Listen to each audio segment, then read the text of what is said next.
move in all directions.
So if you stick to it and get your own style, Right. this is what I do. That's what I always kept doing with my art.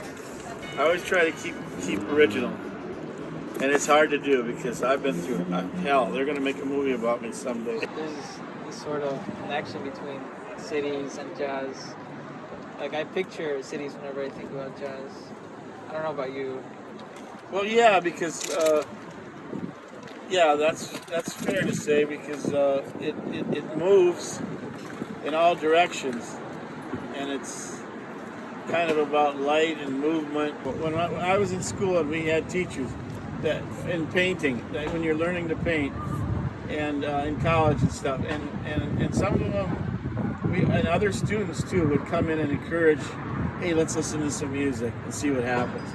So we would listen to classical music, we'd listen to rock, we'd listen to jazz, and they all, affected the way we did our art, to a certain extent, So it's music has a lot of power, but I'm not going to say you have to do that either, because you don't.